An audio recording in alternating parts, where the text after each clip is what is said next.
Let's talk about current events. Welcome. Uh, yeah, that Supreme Court decision on tariffs yesterday was a lot bigger. I thought it was good right out of the gate. And like my last video, last night I was telling people, take it as a win. We got to take the little wins where, where we can. It's rough out there. I've spun on my glasses here. It is rough out there, and the system is not working the way it should. Um, Not even close. But when you have a good day, like you had um with the SCOTUS Tariffs decision coming out, why it took so long, um, I'm not sure. I'm not an expert whatsoever on how they. Do I still have something on my glasses? Um, how they debate things, and I know how they get stuff on the calendar. Um, how they debate things and release them, that I'm not sure of. But it did seem like a long time before they came out on this, and it seemed kind of obvious. And one of the reactions I had to take a step back for a moment is, when I heard it was 6-3, I was like, oh, good, it was 6-3. And then I was sitting there like, why the hell wasn't it 9-0? Then I had to remind myself and other people while watching news and podcasts and reading a ton of articles today. Pretty much at the house myself. My wife is gone this weekend on business and visiting her mother. Uh, a little 2 for trip up north, and kids are busy, so both are working. Who still live here, so a lot of reading this morning over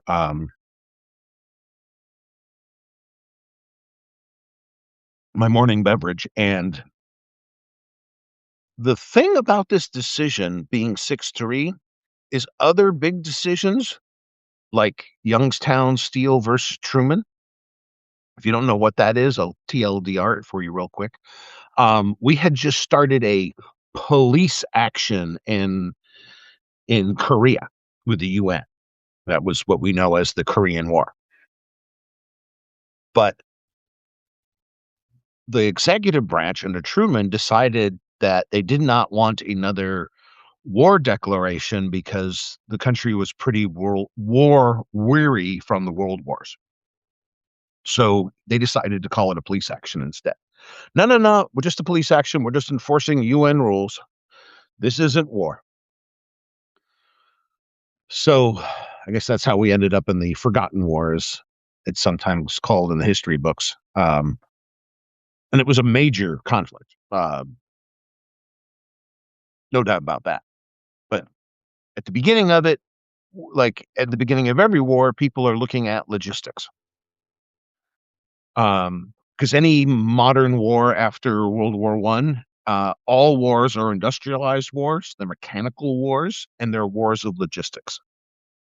Okay, if you cannot supply the beans, the ammo, the clothing, the gear, uh, and the logistic support, transportation, fuel deliveries, that sort of thing, you're going to lose the war. Okay, war is a matter of logistics. Got into a big discussion with a colonel friend of mine. He's now retired. He was a logistics officer for the Green Berets in '06. Finally, he made '06 after like 26 years. They finally promoted him from '05. And we got into big, long conversations about what it means to be mobile in a modern army. So, and that's always been true since, like I said, since World War One. So the '50s, the Korea War is going on, and the steel workers at Youngstown go on strike. Price of steel balloons, just spikes because of the supply chain problems and the production problems, um, caused by both demand and then double down because of the striking workers. So Truman tries to grab a big chunk of power, and he is going to set steel prices from the Oval Office. Youngstown Steel goes, no, you're not. You can't do that. We're not at war. We're only at a police action. There's no such thing written in our laws about police actions and taking wartime powers out of that. So it ended up in court, went all the way to the Supreme Court, and 6-3, the Supreme Court came back and said, "No, you do not. You're not at war. Therefore, you do not have wartime powers. You don't have the same powers that FDR had during World War II because you haven't gone to Congress and asked for them. So no, you have to buy steel at the market price for Korea." And the Supreme Court Chief Justice at the time, Jackson, his decision is really popular in that case among legal scholars, legal professors, uh, just in the law circles around, because it's quite a gracefully written majority decision. And the part that's really important to today is, yes, legislation is a dirty, messy process. But the only way you get a clean as possible process is through that parliamentary decision uh, uh, process that sometimes gets stuck in a morass. Okay, it's better off if we have Congress debate it and make the rules. Rulemaking is something that's very important in our country. Kings don't make whim decisions in America. So a lot of people hold that Chief Justice Jackson decision from Youngstown Steel case, and they hold it in reverence for good cause. Okay. Now, going through and reading a bunch of articles, pulling the court listener doc, because they usually post the PDFs pretty quickly, so you get most of the big decisions there pretty quickly. You run into a couple of things in this court decision that just came out from Chief Justice Roberts' court and SCOTUS about dumping Trump's tariffs. The common sense line, if you understand like schoolhouse rock level civics, is revenues are apportioned and spending is determined in the House. It's not determined anywhere else in government. It's not determined by the courts. It's definitely not controlled by the Oval Office. Okay. That's a fundamental case, a fundamental premise for any case. Part of the reason why Truman lost Youngstown Steel case. Okay. You're telling us that you're setting pricing, that you're setting authority over the economy and over revenues of both the government and private businesses. And the Constitution the Constitution didn't create that power in Article 2. It gave that power in Article 1 to Congress, and Congress hasn't delegated it to you. Therefore, you just can't do it. And it was pretty straightforward. But we still ended up with a 6-3 decision in Youngstown. Well, the case today is called Learning Resources Incorporated versus Trump. It was one of the many litigants that sued Trump over the tariffs, including Costco and many other people. Now, the interesting thing is, we know who were the three that went with the government's argument, which don't make a whole lot of sense once you get into the detail. The people who went with the government's argument in Learning Resources versus Trump was Thomas, Alito, and Kavanaugh. Kavanaugh's excuse on why they should support Trump is because, and this is so daft, because it will be a mess to unwind. Who gives a fuck, Cav? You collected illegal revenue. You've got to return the revenue to the payees. You stole money through an improper process. Of course, it's going to be messy, dickhead. You did something illegal. But he wants the whole thing, just the illegality and the unconstitutionality of Trump tariffs to continue because it would be too messy to unwind them. Really faulty logic. Stupid logic coming from somebody who holds a position as a justice on the Supreme Court. The two conservatives who pounced on the three, Thomas, Alito, and Kavanaugh, first came Chief Justice Roberts. pretty much calling out Thomas Alito and Kavanaugh for basically carbon copying the government's filing and making it the dissent. Basically accused the Chief Justice of the Supreme Court basically accused 3 associate justices of not doing proper debate as a constitutional justice of the court. Step 1. Here comes step 2. Here comes the guy. I was really like, when he got nominated and he got confirmed, I was like, oh shit, this could be a problem. He could really be an ideologue. I can see that in some of his stances. Well, he really surprised me in Learning Resources Incorporated versus Trump. Because Roberts just took a shot over the bow of Thomas Alito and Kavanaugh. Okay. Gorsuch straight up went after him. Straight up went after them with his boxing gloves and his sparring helmet on. Gorsuch wasn't having it for a fucking microsecond. Gorsuch first lays into them, and this is on many sites. I'm using the reference article from Reason magazine, but this has been on AP, Forbes. I've read it a bunch of places today, and they all described the Gorsuch decision quite similarly. And then when you go read it, it's it's good reading. Once you realize, oh, did that happen? Let me go see it myself. Yeah, it happened. It was pretty cool. Gorsuch calls out the 3 of them. Go, we just did this, dudes. It was 2023. Biden versus Nebraska and the student loan bailouts. Biden was spending money that was not allocated by Congress. You accepted that argument in whole and voted against the government, Biden's government at the time, and told them they couldn't do it. Now you take the same revenue argument, not a per se argument, but the exact same revenue Article 1 versus Article 2 argument. Article 1 says there's a Congress and they get to do things like tax and create revenues. And Article 2 says there's an executive branch that's led by a president who enforces the law. It does not make the law. It does not create revenues. It does not set taxes. It does not declare war.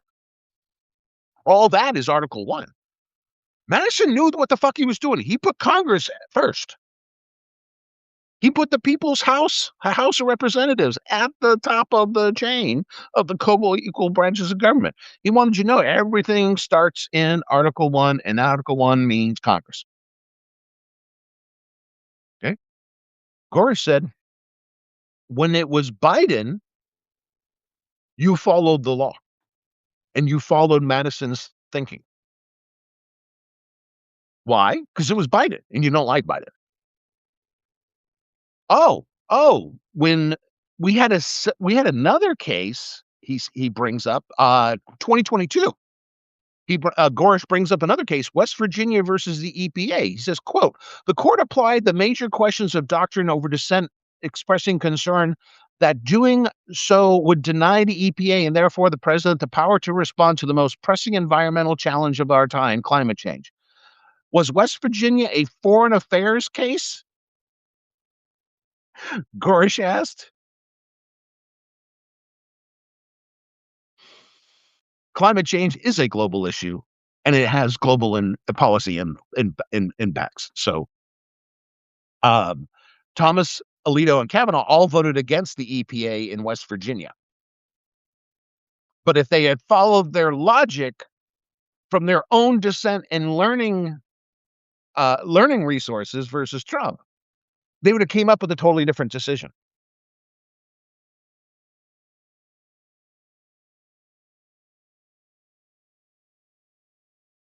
And Gorsuch took his time. I mean, Gorsuch wrote a novel.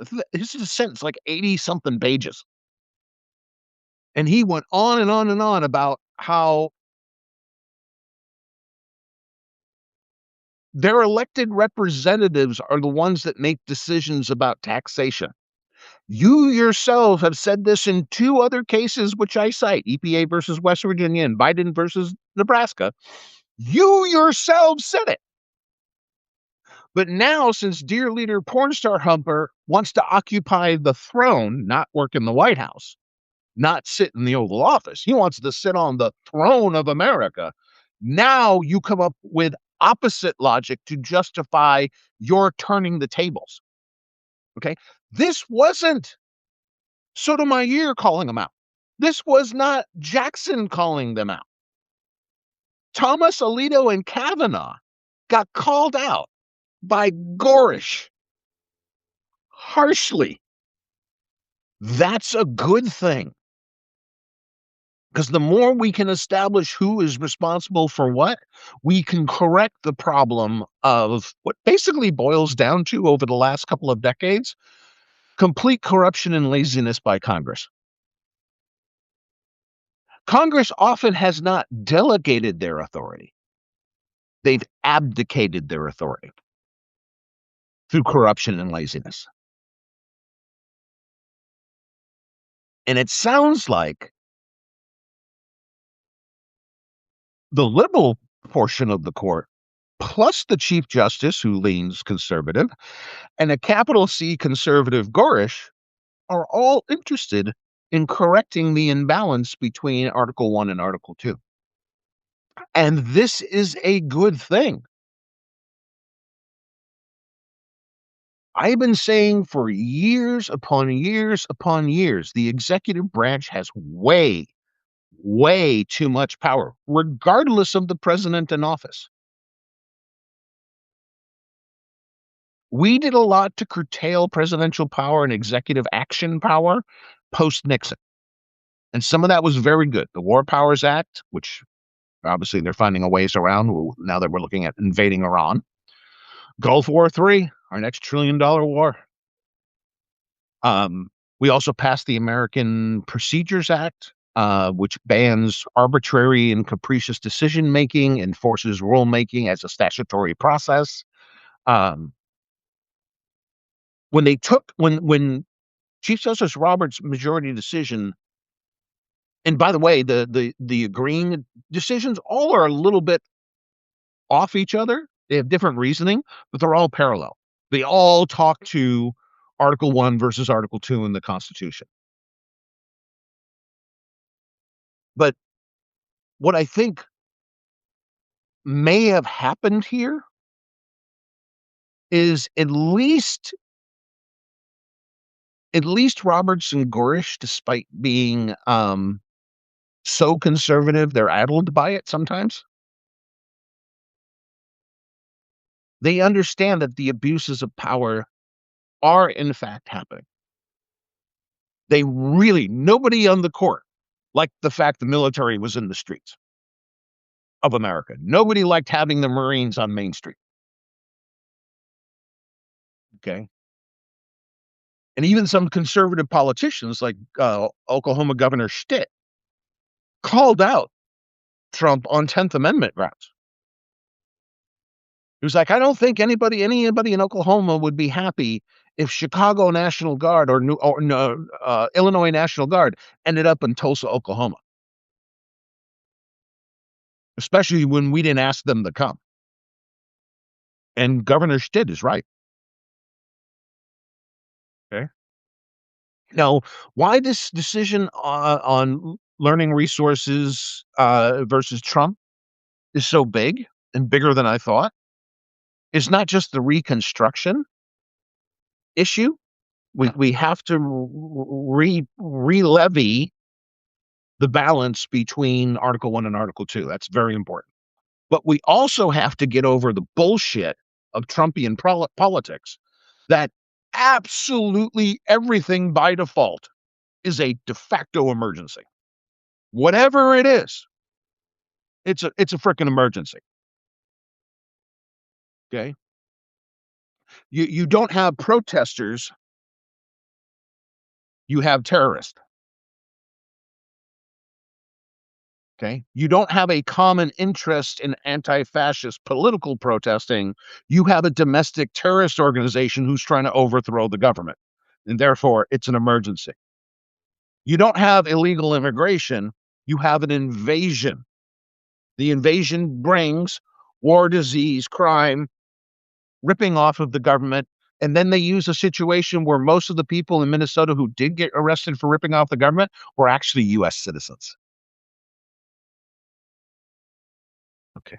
I don't know what is on my glasses.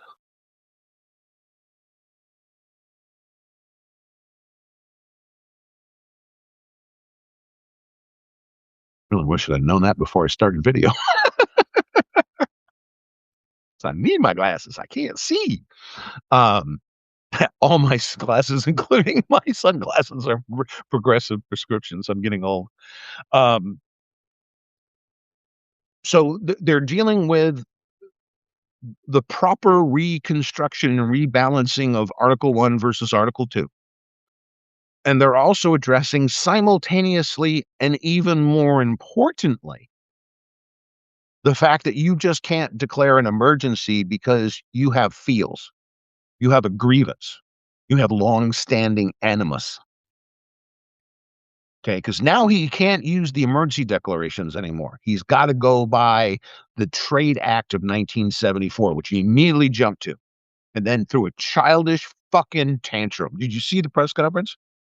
What a whiny little bastard that guy is. It was like he was 6 years old and he dropped his ice cream cone on the sidewalk and turned around and blamed somebody else for dropping it. Okay. Said 10% wasn't manic enough. So now it's 15% on every single import, no matter where it came from, automatic 15% inflation on everything. But here's the rub. Two conservatives told you there's no emergency. So now you got to fall back to section 122 or section 302. One is based on balance of payment problems, and the other one's a dollar crisis, currency crisis, which we don't have. We don't have either. But he's going to declare there's a balance of payment problems, like Nixon had when he left the Bretton Woods Agreement, the modified gold standard. Do we have a balance of payment problem? No. No. To the level where you need 15% global tariffs? No. This is him just throwing a tantrum because he didn't get his way. How dare you question dear leader, porn star Humper, the king of America? Because the Supreme Court justices, like I said yesterday, should be ashamed of themselves. Their families should be ashamed of themselves. They're a disgrace to America.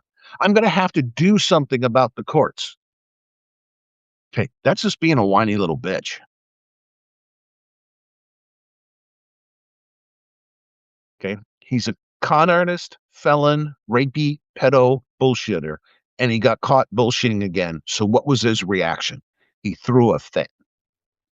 Red-faced, yelling in front of the cameras, standing at the lectern, head turning fucking beet red, demanding that he be given all the power. Because if he says it's an emergency, it's unreviewable. And that's another thing the courts are getting sick and tired of. I've read 2 different decisions from district courts recently where the thing that pissed the judge off the most and set the judge off into writing quite the angry novel as a finding of fact in a court order. They said, I don't know where you're getting that actions of the executive branch are not reviewable because simply you said it twice and waved your hand around in a circle. Ali oxen free, we're not reviewable. 2 different federal judges. One in Virginia went, no. Not no. Hell no. Of course you are. You're not just you're adjudicatable and you're enjoinable. Every member of the second every member of the Article 2 executive branch can be investigated, can be adjudicated, and can be enjoined. Like the police department I used to work for, we got enjoined twice. One was very procedural. It's about the way we were processing something, and the judge goes, I don't like that. You guys could appeal. I mean, I'm not in a beef with you guys. You guys are pretty stand-up police department. I don't have a real problem with you organizationally, but I don't like what you're doing, and I'm going to join you." And we just said, "Oh, fine. We'll just tell our records sergeant to change the process." It wasn't a hill to die on for us. Okay. And the other thing we got enjoined for was forcefully taking blood draws when they refused all testing in DUIs, and we got partially enjoined. The local judge and then our city attorney and the DA appealed it, and we lost again at the state appellate court. They said you couldn't do it in misdemeanors. Judges had no problem with collecting evidence in a felony case, DUI crash with injuries and fleeing the scene and all that kind of stuff. No, they had no problem with forcible blood draws if they were given options of all three tests: breathalyzer, urinalysis, or blood draw at the hospital.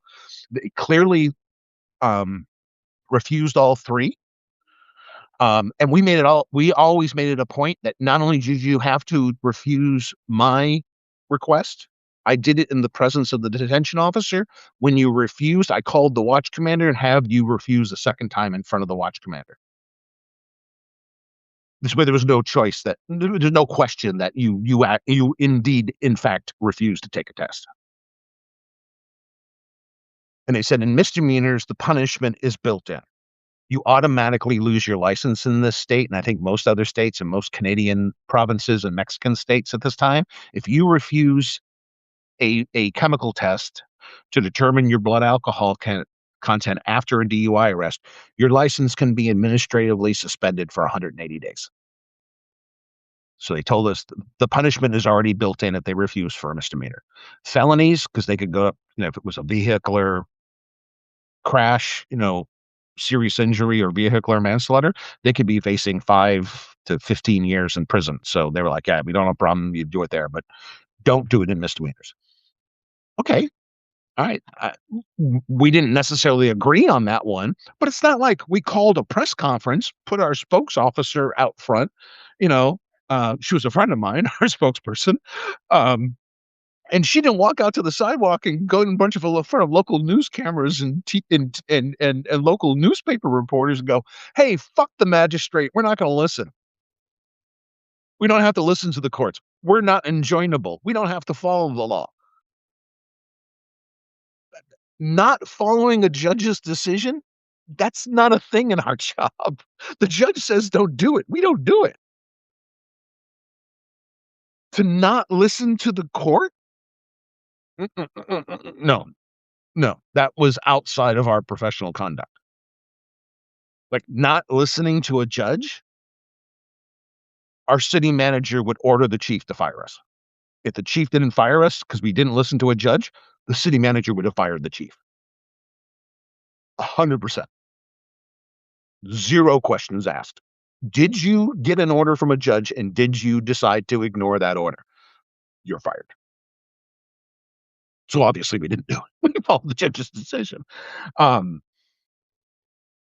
so I think that's another angle that Roberts and Gorish, who I can't believe I'm spending so much time, I spent a half hour defending those two today because I really don't like a lot of the other things they've done.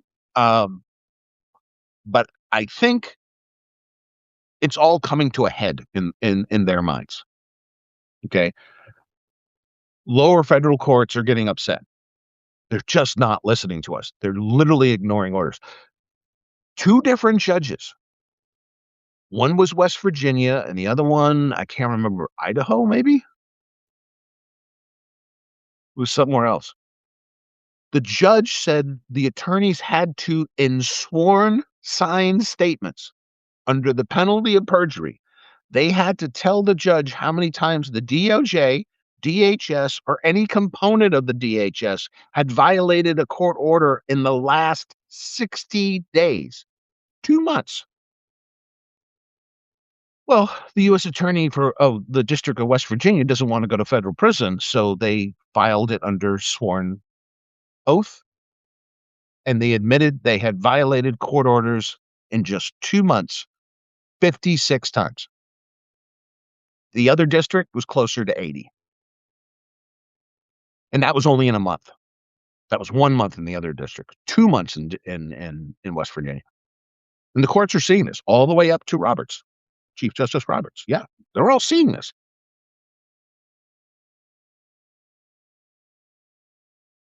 Like, one of the decisions I really didn't like out of this court was saying that a judge could not enjoin the government throughout the country. In most cases, I would agree. Something that is exigent in nature and would cause an emergency level of harm to our system or to Americans or our guests who are legally here, I damn sure think that a district judge can enjoin the whole government. Yeah, sure, why not? But they're now fighting back a little. They're remetering the situation with Trump, and right now they're the only ones that can do it. Because if you'd asked me before this decision came out, learning resources versus Trump on the tariffs, I'd say we have one portion of one branch of government that seems to be working right, and that's the district courts at the federal level. Everything else is going haywire. Some things have been destroyed. That's why they're going haywire. But they're going haywire nonetheless. Okay. Still uncertain about some of the appellate courts in the country, especially the Fifth Appellate. But I think the district courts are okay. And the Supreme Court now has a vector which isn't stupid. Because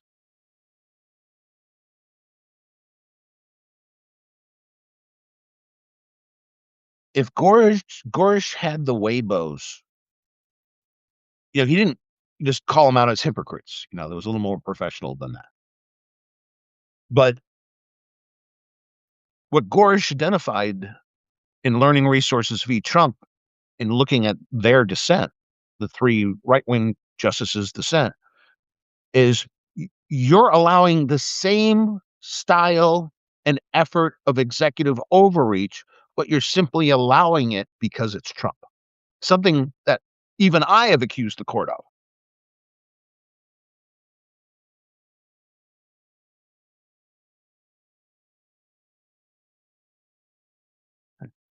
And many commenters, and this is one of the first things I said to my wife when I was reading the news on my phone, standing in the kitchen waiting for the espresso machine to warm up.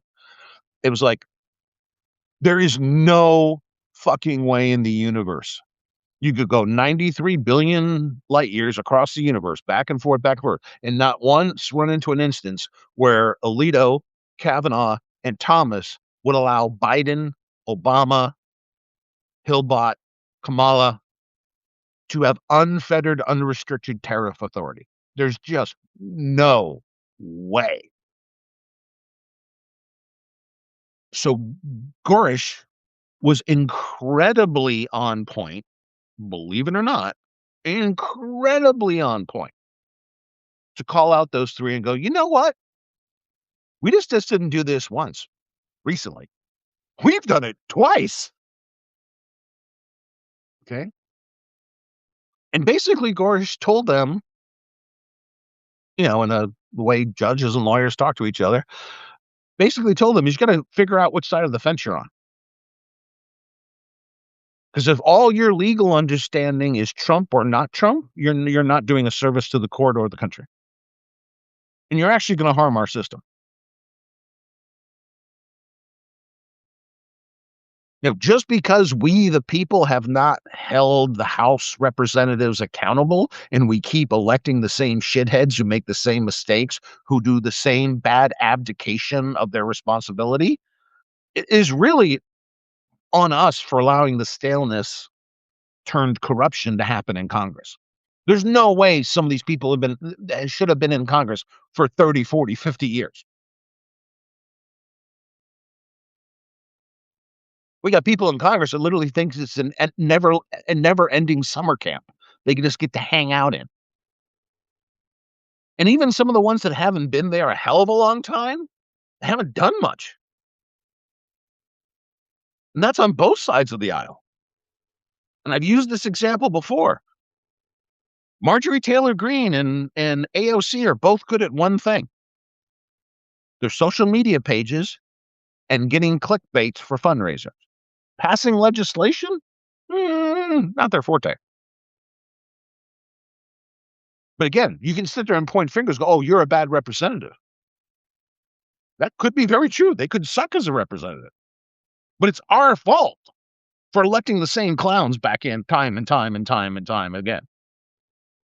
Look, I've begged before in live sessions, please do not vote in Chuck Schumer again in New York. Please.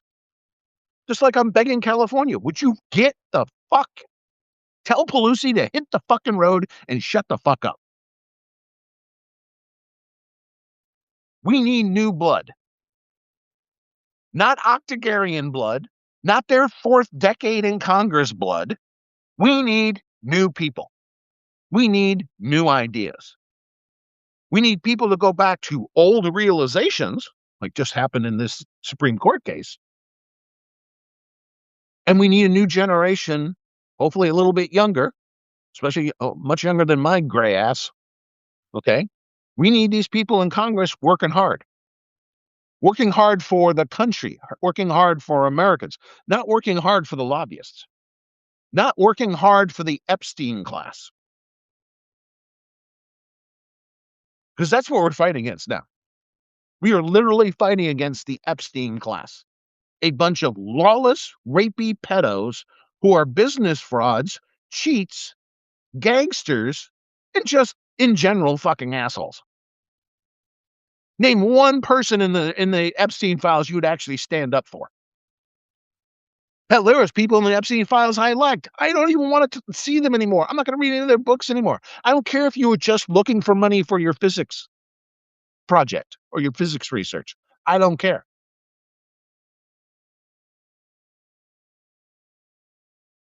Because if you still talk to Jeffrey Epstein after he spent time in jail for soliciting prostitution from a minor,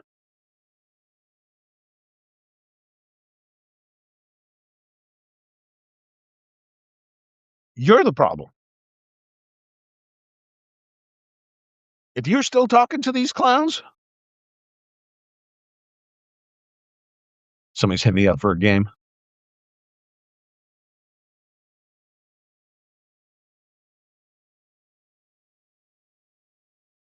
I've had two friends who have been playing online games forever. We set up private servers and chat. Been talking a lot about politics lately. One person's from England, one person's from the East Coast, and me out on the West Coast. It's kind of our core. Plus, we have a third guy from the Midwest, a fourth guy that comes in, plays with us every once in a while. So,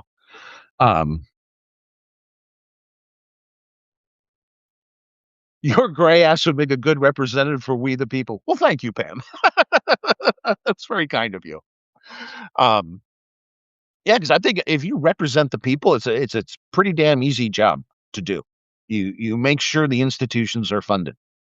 You don't burn the institutions down like the Trumpian clown show. Because notice, I said this explicitly before he was sworn in for this term. He gets in office, he is literally going to burn down the barn and dance around the flames. And all his little minions and sycophants and acolytes are going to be running around in circles telling him what a grand dictator king he is. What fucking happened?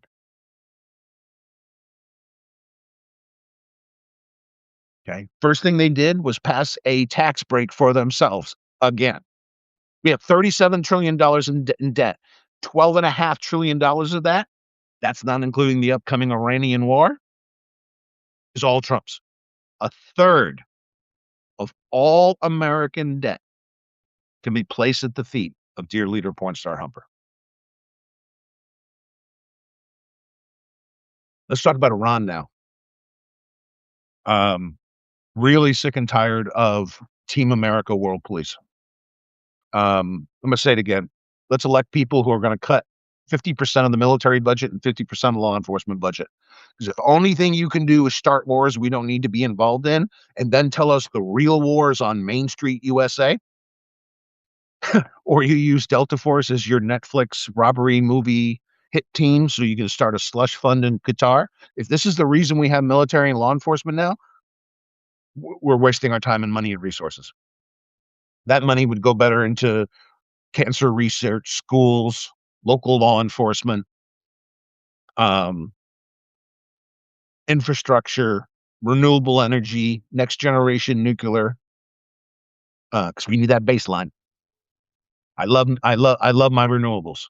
I've been talking up in renewables for 20 years. Most of my neighbors have solar panels because I got solar panels first, and research shows that's a thing. It's a keep up with the Jones thing. I'm big on renewables, but we need a baseline. That's why we need nuclear power at the bottom, natural gas as a regional load balancer, and then renewables as much as we can, including hydro, wind, solar, um, kinetic motion, like wave engines and stuff like anything we can get. Um, I've seen some of the mechanical hackers out there on farms do mini hydro on rivers or streams in their on their own property and generate enough power to do their overnight power and get off the grid overnight, which is pretty fancy. I like that idea. Um, so yeah, why do we want to fund the military if we're going to do is tour the world and lose wars? Because we ain't winning the Iranian war. I can tell you that right now. I don't care, and I'm not dissing Ward Carroll at all. The retired pilot over on YouTube, I watch his shit all the time. I really like Ward. I like all influencers that have music gear in the view of their room. Like sometimes when the camera's wider, you can see my guitars back over here. I think I have 7 now. um, Electric guitars, acoustic guitars, and bass guitars, plus several keyboards. Anybody who's into music usually tends to be like a pretty cool voice online. So when I saw Ward had Beatles and a Marshall amp and a Gibson SG behind him, I was like, okay, this is probably a cool dude. Um, but his show, they were showing the payloads heading toward the Middle East, heading toward Diego Garcia in the Indian Ocean. Um, this is as big as Gulf 2. This is going to be another $1 trillion war where we're not going to get shit out of it. And what's really frustrating is I put this up in notes earlier. Let me get the exact date here. Um, June, yes, June 25th, 2025, according to Fox News, who had interviewed President Trump. President Trump said to Fox News he had totally obliterated, quote, totally obliterated, close quote, the Iranian nuclear program at Fordow. We're moving as many planes as we did in Gulf 2 to go take out Iraq, so we can be distracted, so we can distract ourselves from the real mission in Afghanistan, of course. This is going to be a bigger strike than Gulf 2 Iraq by the charts they're putting up.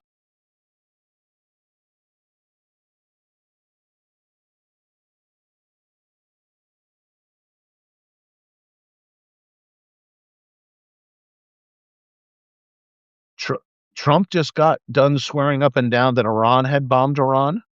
Was that a dementia moment he was having? We hit that fucking place with the half a dozen bombs Iran. Okay. Yeah, I was saying that was our B2s with the bunker busters. Those are steel nosed bombs that go several 100 feet into the ground before they detonate. It's the same thing like the armor piercing shells in the Navy. You want the bomb to go through the deck of the enemy ship, then go off. Making it go off on the top of the ship is going to do very little damage. You want the bomb to go off inside. So we dropped a bunch of bunker bumpers. But yeah, Trump was 100% adamant that he had just saved the world. He deserved a Nobel Peace Prize for starting a military operation. That's a little dichotomous, but we'll let that go. Um, and now we have got hundreds and hundreds and hundreds of aircraft from the Air Force and the Navy moving out of the United States to Qatar, Germany, Italy, Aviano in Italy, Bitburg in Germany, Diego Garcia, Indian Ocean. It's funny how the military spokesman, well, nobody's supposed to be talking about these missions in OPSEC. And they're like, well, yeah, It's the modern age. We can track aircraft. Are you going to move that many aircraft with false beacons? Probably not. And once you got caught doing the false beacons, the gig is up anyways. So the fact that we have a major movement of resources underway is proven when the major in the Air Force, she starts complaining about the coverage. So there's your clue right there. It's all true. Okay. I said this in notes early today. This is what they're going to do because this movie plot has played out before. They're going to tell you in the matter of a couple of days, we're at war with Iran. Okay.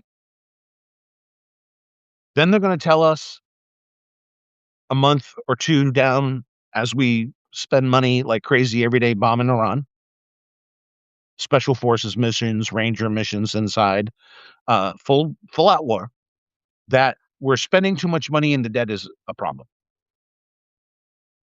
Then they're going to spend from about July to the midterm selling you, oh no, no, no, no, no. Which it's not going to be another tax break, and it's not going to be canceling Social Security, Medicare, your health care subsidies, housing subsidies, cancer research, and infrastructure. No, no, no, no, no. We're not going to cut any of those things as the bombs keep falling in Iran. Then the bill is going to hit about $500 billion in Iran, and the midterms going to think. And if we lose the midterms, this is exactly what's going to happen in January. We're canceling Medicare, we're canceling Social Security, we're canceling all subsidies, we're canceling everything. We're giving a massive tax break to the Epstein class again to pay for the war in Iran.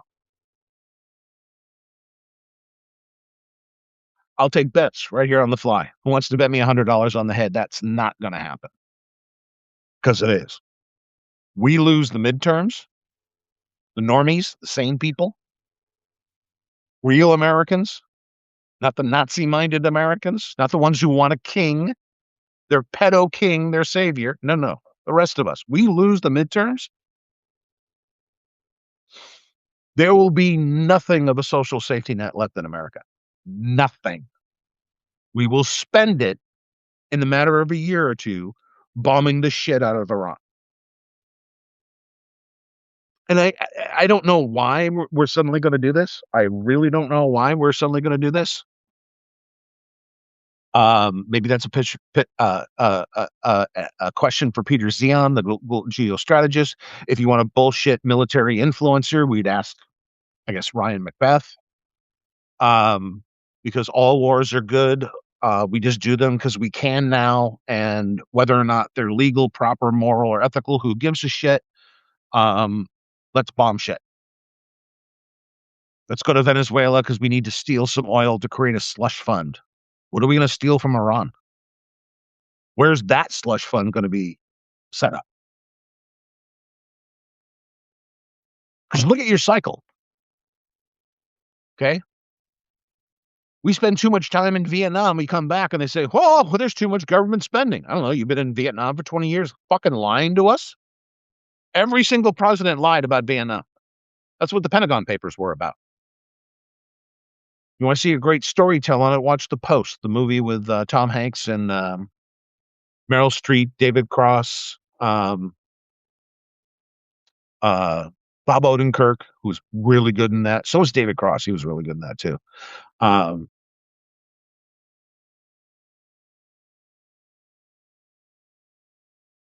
Every time we go off into these wars and we come back, Judy says, for Israel. Yeah, I was getting to that, Judy. You beat me to the punch. Yeah, I think Trump is taking orders from BB on this one. And I'm unabashedly going to tell you for the 97th time, if it was up to me, somewhere in the early 2000s, definitely after BB got elected, after he was indicted again, he got reelected after he got reindicted. At that point, I'd have told Israel, you either make a change and deal with the corruption inside your government, or we dump Israel like a bad habit. I'd have had no problem whatsoever telling Israel to go pound sand. And that's not an anti-Semitic stance. It has nothing to do with religion. Remember, I'm an atheist. I think all religions are nutty. Okay. And at times they're childish.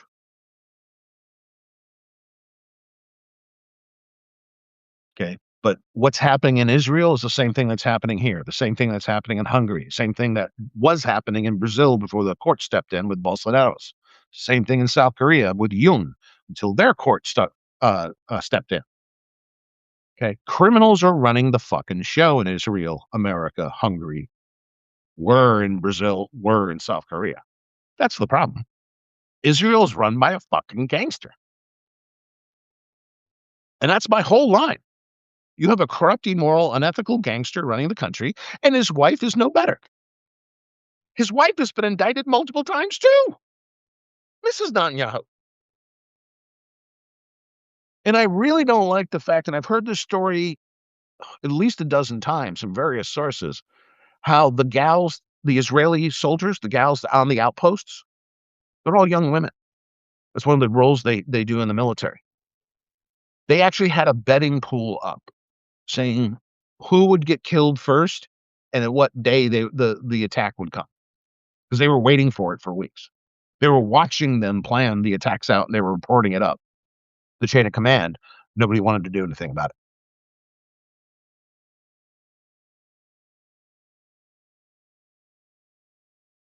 And where Israel, including the IDF, lost me, like after October 5th, 6th, I had no problem going into Gaza and finding the Hamas leaders and killing every one of them. But when you turned it into a war against the civilian populace, you lost me. And some of the right-wing members of the Knesset and some of Netanyahu's right-wing advisors really graded me the wrong way.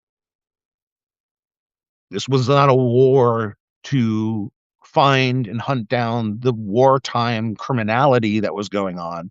This was punishing a populace for being trapped in Gaza. So I was just like, fuck you guys. That's one military I would never serve in.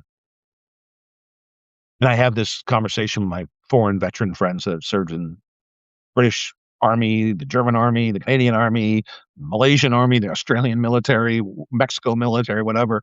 And I like, who else would you fight for? What other flag would you serve under? And my answers are all, I'd always fight as a peacekeeper with Ireland. I would definitely serve proper in the German Army, and I'd probably serve in the Belgian Army as well. Like, swear me in as an actual soldier. Yeah. I would have no problem if I was a younger man. There's a good chance if I ended up post 9/11, if I'd have stayed in the military, I'd have been at like 19 years with a bunch of an MP with a bunch of combat qualifications. Because if I had stayed in after my 6, my father-in-law was going to set me up. I was going to go to airborne school, air assault school, put in my app for Ranger school, see if I could make it through that hellhole. Because that's the toughest course in the military, I've been told. My father-in-law, who was already a Green Beret at 30 years old, went to Ranger course, and he says Rangers almost killed him. And he was already a Green Beret. He was already a sergeant first class Green Beret when he went to Ranger school, because the Rangers in Vietnam kept giving him shit about not being a Ranger. So he was like, fuck you. He told the colonel, send me out. I'll be back in 2 months. And he did. He flew from Vietnam. Sorry, the sun's coming down. Setting in weird screens on my sun rays on my screen, the camera. So he sent him from Saigon. They sent him to the Ranger School in Georgia. He passed the school, went through the school at 30 years old, graduated #1 in his course, went back wearing his Green Beret, walked up to the sergeant that was giving him shit in the Rangers, and he gave him his copy of his graduation and his position in the class, #1. He's like, fuck you. So yeah, if I'd have stayed in, that'd have put me at 19 years when 9/11 happened, or 20 years with my reserve time, and I'd have been close. I'd have probably been one of the guys that stayed in a little longer anyways. Because if I would have stayed in, I'd have got a couple of combat qualifications because you need it to get promoted. Plus, the experience would have been cool to go to airborne and air assault school. Those I'd have made through no problem. I was in super good physical shape. Rangers is a head game. That's tough. I've heard a lot about Ranger school. That would have been iffy. I'd have definitely gotten through airborne and air assault, no problem, because I was just in that much great shape. I could do a Volks march both directions, 10 kilometers out, 10 kilometers back, running overland. You know, do it no problem. And that I could have done PT in the morning with my unit, done a Volks march in the afternoon, and gone running that night and still been okay. I just liked working out when I was younger. So yeah, so back to Iran. They're talking about Iran after they spent how much time talking about defunding the Veterans Administration, up to and including just 2 weeks ago having another discussion about cutting the way they reimbursed veterans for their treatment when they retire, or I guess they're all retired, but when they're like combat injury retired, they're medically retired.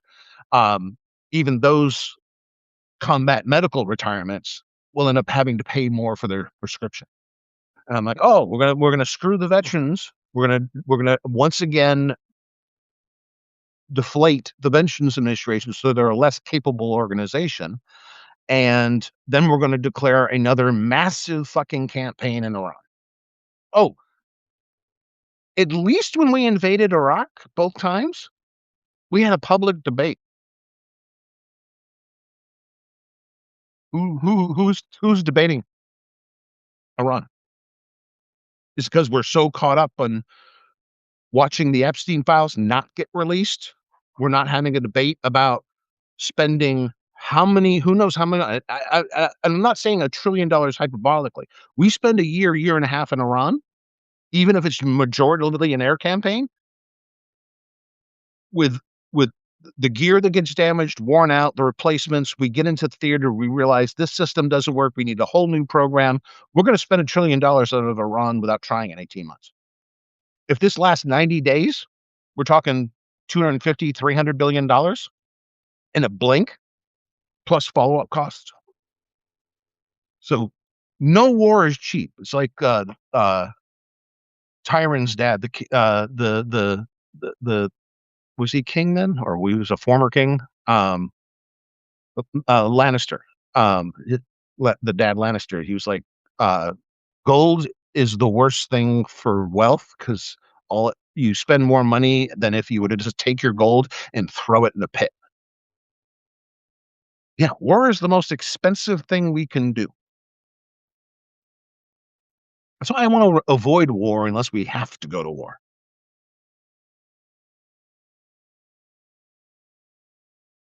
Like I had no problem going into Afghanistan. I had a massive problem going into Iraq. I had no problem with the peacekeeping mission back in the 90s in Beirut in Lebanon because the French were there and the Italians were there. But our rules of engagement were so screwed up we set ourselves up for failure. I wasn't against the peacekeeping mission and the humanitarian mission in Somalia, Mogadishu. But when Clinton fucked the military and pulled the Marines out, there was no way Adid and the rest of the warlords in Mogadishu, uh, in downtown Moog, none of them's going to come after Americans when there's 15,000 Marines and armored vehicles sitting at a soccer stadium nearby. Okay. When Clinton pulled those Marines, it became open season at the first chance of everybody that was left. Okay. He took 90% plus percent of the forces away and wondered why it all went to shit. Black Hawk Down. I don't see any purpose. I think we're better off working with the Arab states because the Arabs states, Qatar, Saudi Arabia, UAE, they're the different kind of Muslims. It's the Shia Sunni problem all over again. Iran is Shia, and the people down south on the peninsula, they're all Sunni. Okay, so the Sunnis don't want to see the Shia get a nuclear weapon because they're not going to just build an atomic weapon. They're going to do what everybody did after we figured out teller weapons, thermonuclear weapons. Like everything France has and everything we have active are all thermonuclears. Those are two-stage Teller weapons, meaning Edward Teller is the guy who thought up the thermonuclear weapons. That he thought it up so brilliantly. He thought it up before the Trinity test. Before we blew up the first fusion bomb, he had already figured out how to the first fission bomb. He already figured out how to make a two-stage fission to fusion bomb, a thermonuclear weapon, a hydrogen bomb. Yeah, he figured that out months before the Trinity test showed the first thing would actually work.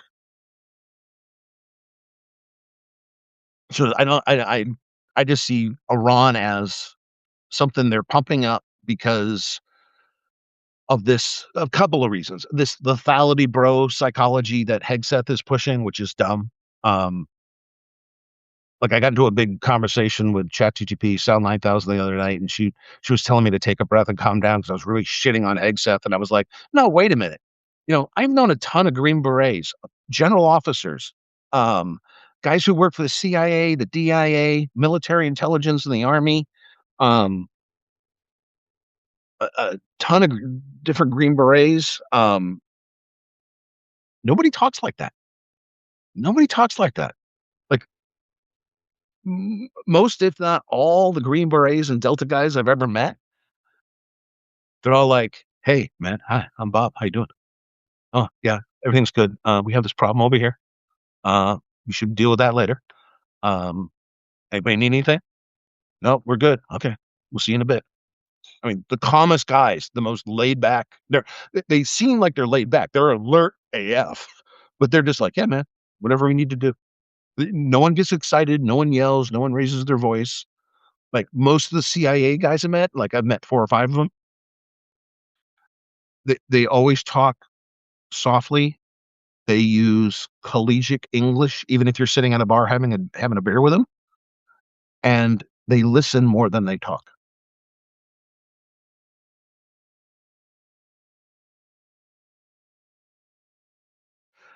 Bristol says, I wish ever whenever Congress cuts for veterans, Congress has to cut that from their health care too. That would be nice. That goes in line with Warren Buffett's deficit answer. He actually has a solution to the deficit spending every year. If the deficit exceeds 2.5% of GDP, nobody is eligible for reelection. Your problem is solved. Okay. I like that idea, Bristol.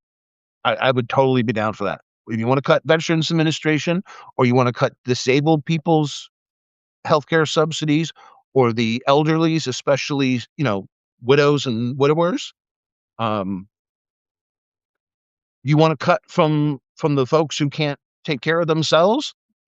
Well, you seem able-bodied. Why don't you go get a second job driving an Uber? That will pay for your healthcare.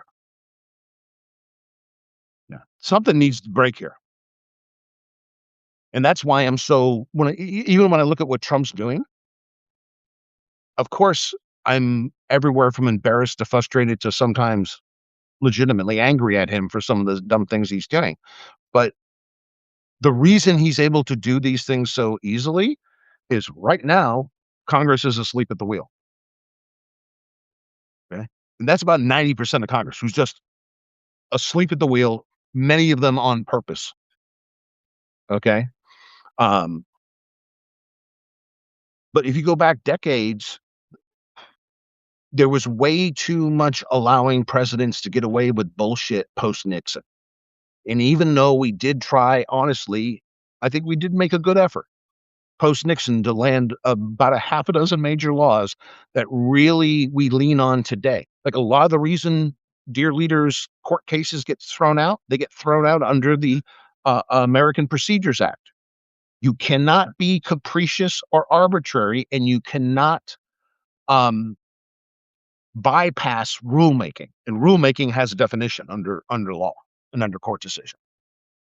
Yeah, it includes everything from discussion groups, committee hearings to public comment periods.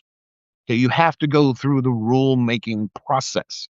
And as this decayed and presidents did shit simply because they can control an agenda or they can control the news space.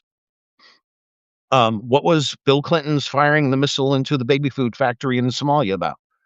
changing the A block on the evening news because it was about Monica Lewinsky and fellatio.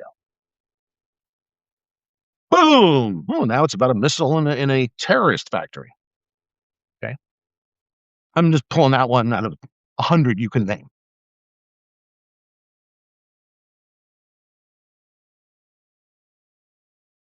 Okay, when we didn't find WMDs and nothing happened, we just went shrug.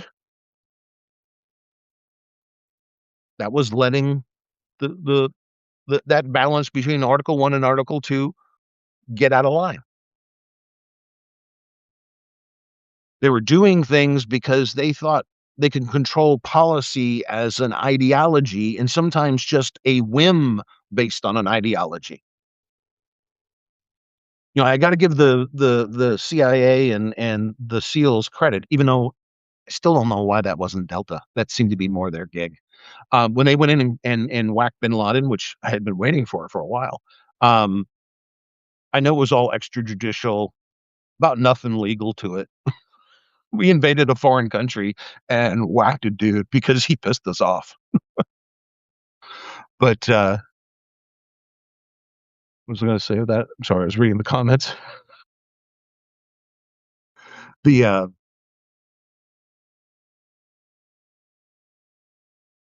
I don't know where I was going with that. But if we start bombing stuff in Iran, let's go back to Iran. If we start bombing stuff in Iran, what's the outcome? What's the output? This is one thing that's making me concerned that there's no public debate because there seems to be an internalized need to attack Iran. And if you go back, all the way back to World War II, of course, there was OPSEC, Operation Security. You don't talk about pending operations. But you talk about the need to defend, protect, stabilize, police action, whatever we're going to call it.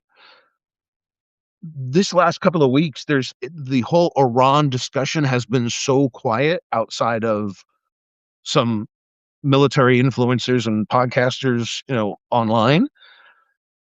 It's worrisome, you know. They're not even going to take the time to sit there on a public hearing and claim they have evidence they really don't. Now, I'm not saying that the State Department and the CIA and probably Army military intelligence didn't have indications that, oh yeah, they would definitely try to make some biological weapons if they thought they needed to. And yes, they had a stockpile previously, but they dropped most of that shit on Iran during the Iran-Iraq war. And whatever they have left is probably decayed by now. Most likely it's decayed product. It's not a stable weapon. So we're not even going to go through that discussion. We're just gonna, and we're just gonna watch the podcasters tell us things about ship and aircraft movement. A second aircraft carrier's en route. Suddenly, I guess the Caribbean, and fentanyl isn't all it they said it was. Are we moving another ship there? I don't know. And then, and when I talk about $1 trillion for Iran, part of that cost after the battle stops and the ships have to go home for maintenance, when they go back to the shipyard in Virginia or the one in Maine or wherever they go, the longer they're out at sea, the more things they need to fix when they're back at the seaport. Because it's rough and tumble on the ship to be in active duty. Just being in the water, just like driving your car. You drive your car 10,000 miles, it's going to need so much maintenance. Okay. You spend so many hours as a ship out to sea. you're going to need so much maintenance. Now, if you're hopping and fighting and you're running full bore, like a couple of ships had to do to move through the area with the Houthis, in that battle, you put massive wear and tear on the ship, its engines, its electrical systems, you name it. And a lot of stuff has to go back and be tested and maintained or replaced as planes get upgraded. I just learned this the other day. I think this was from Ward Carroll's show. Um, was they have to fix the launch pads, the breaker, the no that thing that comes up so the plane has something to push off of. So when the plane boosts off, the jets have something, directly to push off to throw it off faster. I guess the F-35Cs have such powerful single engines, they can damage, overheat that breaker pad, launch pad, and make it inoperable. So those have to be actually physically removed or upgraded. I forget which, but that alone seems like a lot of work. And when they're only supposed to be out at sea for 4 to 6 months, and you turn that into 8, 10, 12, 14 months, that means they have to go back to Virginia or whatever seaport shipyard later for longer. Um, Anybody do project management? Been doing it for years for IT and data projects and stuff like that. One of the favorite things we use is a Gantt chart. Um, and it's basically a task window by day or hour, and then you total it all up on the calendar so you can see, where how long the project takes. Well, if ship A shows up late with more to do, and ship B shows up late with more to do, and ship C, D, E, F all do the same, you're going to push that Gantt chart further and further and further and further and further out.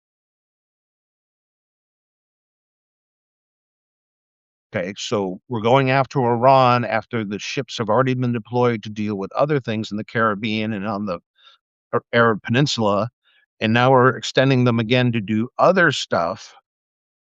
The Navy brass seemed to say a little bit about it, but in the end, yeah, I guess you end up doing what the Joint Chiefs and the SecDef want you to do.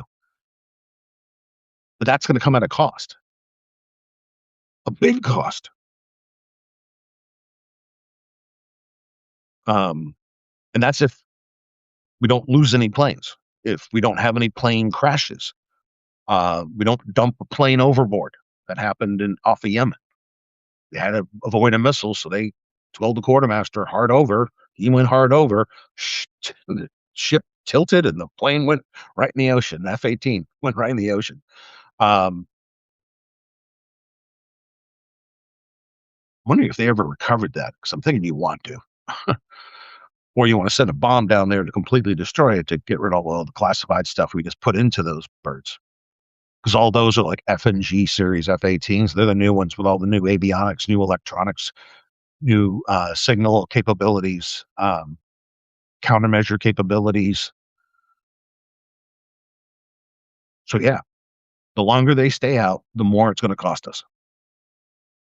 And that's before we start thinking about losing planes and or pilots, sailors getting hurt, because that's already happened. We've had casualties and deaths in these operations, and you have them in training. I had to explain that to my civilian friends at a party once. There was a death toll for a reforger that was acceptable. Just people are going to get hurt. People are going to get killed. It's training. You're using big gear. You're using live weapons. Mistakes are going to be made, especially with that many people in the field at once. Um, but then go back to we're not having a big public debate about it.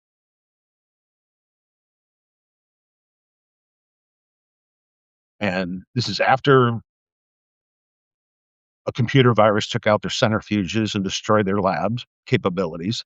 This is after in June 2025, where Trump told Fox News that we had completely obliterated, no, it wasn't, quote, totally obliterated, close quote, their nuclear capabilities. Now we're doing a movement of so many ships and so many planes and so many troops.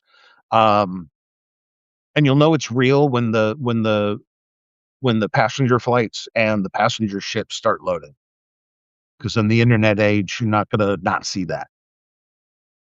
Um, you start putting a couple of thousand troops on a ship to move them to Italy, people are going to notice. Um, yeah, so we're going to go through this, and I'm seeing some words that this could happen anywhere from 2 weeks to a month. And if we're taking that much time to build up, this isn't a hit and run up. This is going to be control the airspace, defeat all the countermeasures on the ground, missiles, radar, any aircraft abilities whatsoever, destroy their command and control, their communications mostly, make sure they can't talk to each other. Um, from the buildup, it looks like we plan on staying for a little while. Well, we should be talking about this more.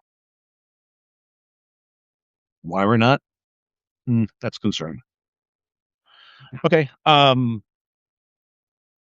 Oh, I have an essay in mind. I think it's gonna be a cool one. Talking about the two technologies that make modern humans very scared. One is nuclear. Speaking of Iran, nuclear weapons, and the other one is artificial intelligence or actual sentient systems. Um, we're slightly fearing the wrong thing. I have this essay drafted out, so hopefully I'll get to drop that sometime this weekend or early this coming week. Thank you for being here. Thank you for a bunch of you jumping in and listening to me for a while. I hope to see you soon, and be independent, vote independent, vote for run for local office as an independent. Until next time, please think about it.